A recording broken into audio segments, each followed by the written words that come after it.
Welcome to Fantasy Filmball. My name is Dyl, and I need you to trust me one more time because after 29 years, 8 films, I believe that we have finally arrived at the ultimate mission. Mission Impossible: The Final Reckoning is a 3-hour death-defying spectacle that doesn't just raise the bar, it sets a brand new industry standard because this is the biggest, this is the boldest, and arguably the most daring entry in the franchise. And after nearly 3 decades of build-up, it feels like the cinematic version of just a mic drop. Now that the review embargo has finally lifted, I have to say, I do feel a little bit disconnected from the online discourse that's happening right now with the social embargo that released the other day, because my screening, it was so electric and it was the most engaged and maybe even the most vocal a theater I've ever been in inside of one of these press screenings, because we're talking about applause after these set pieces. We're talking about genuinely loud belly laughs at some of the punchlines, and we have people squirming in their seats, covering their face, raising their hair at some of these just real moments of peril, and yet scrolling on Twitter, scrolling on TikTok, scrolling on LETTERBOXD, looking at some of these social reactions,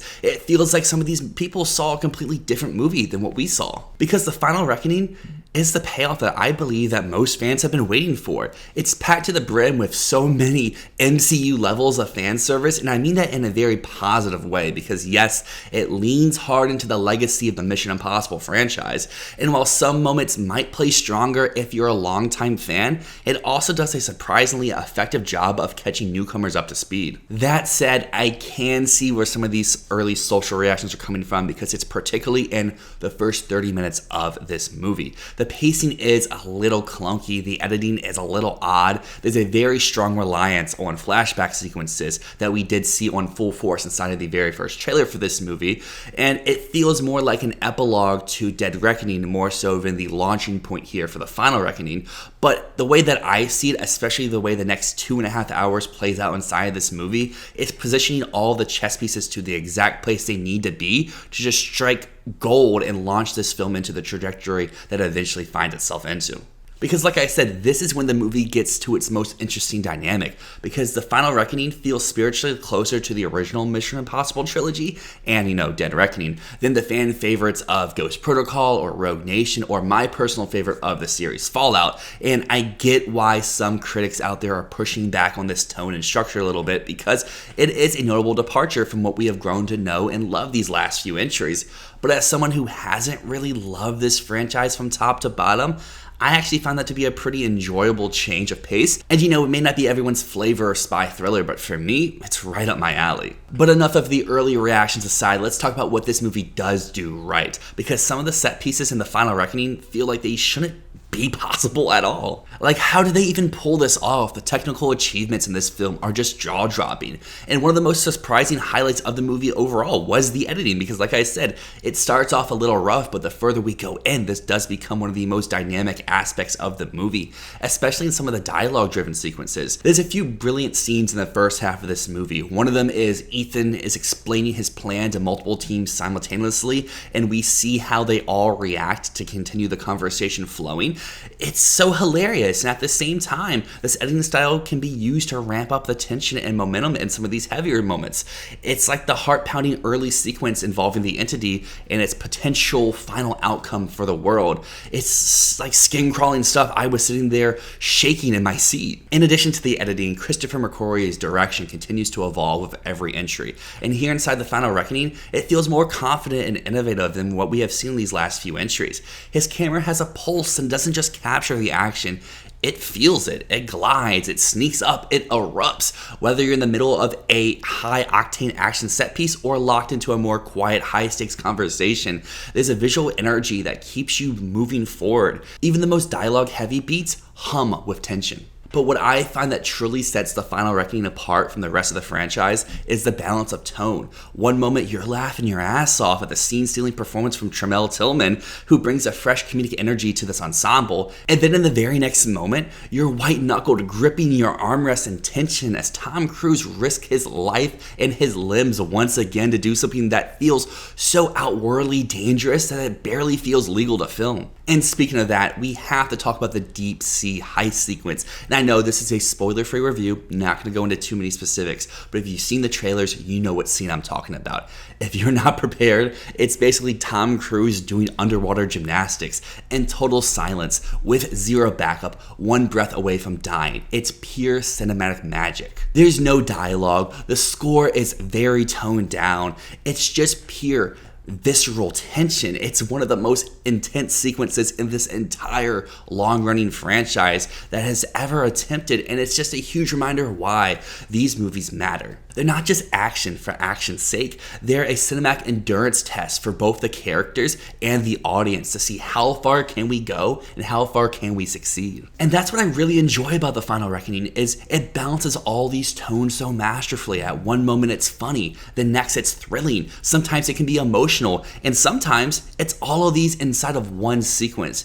and it's what pushes this film into a league of its own. And to wrap up here, The Final Reckoning is the Mission Impossible movie I've always really wanted, because it's a masterclass in how to evolve a long-running franchise, honor your past, deliver present-day thrills, and push the genre forward. And you know, it's not just about stunts, though the stunts inside The Final Reckoning are some of the best the franchise has ever had to offer. It's about crafting an emotional narrative that's easy to invest in. It fills it with characters that you actually like, and immersing the viewer so deeply into the spectacle that you feel like you're the one climbing off a cliff. You're the one who feels like you're hanging onto the edge of an airplane, and you're the one who feels like you are sinking to the depths of the ocean. And as Ethan Hunt proclaims inside the trailer, you have to trust me one last time. And that I'm glad I did, because if this is truly the last mission, if this is the end of the Mission Impossible franchise, then the Tom Cruise, Christopher McQuarrie, and all involved, thank you for going out on such a highlight, a 3-hour climax that had me on the edge of my seat enjoying every second of it.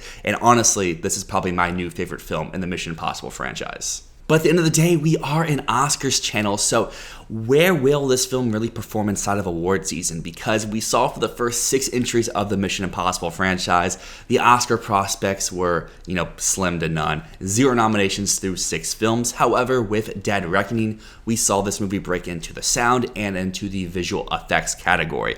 This year, we are adding casting. Sadly, though, best stunts are still a few years away. So sadly, a franchise that reinvented the wheel when it comes to stunt choreography won't even have an opportunity to win the award. That's some crazy stuff. But in terms of Oscars this year, there's really 2 ways to go about this, because one is take these early social reactions true to heart. This film is more mixed. It's not as universally loved as some of these previous franchise entries, so that means sound could be on the cards to drop off. We know this year is going to be a pretty intense race for the best sound category, because we have Avatar, we have Wicked, we have F1, we have Sinners, we have Deliver Me From Nowhere.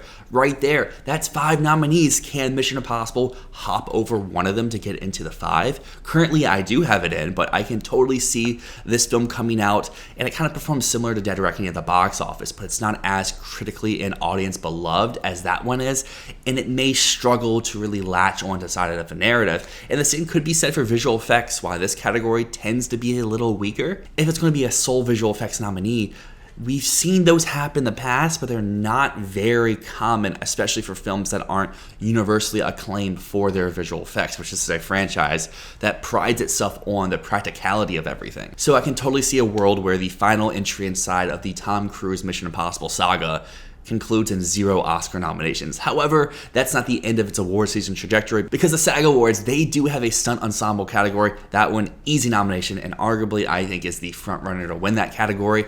And then the Golden Globes have introduced a box office and cinematic achievement award, and this one feels pretty safe for the nomination. Dead Reckoning got in there, and I think this film should do a little bit better box office, and depending on how the rest of the year shakes out, sometimes they struggle for 8 films.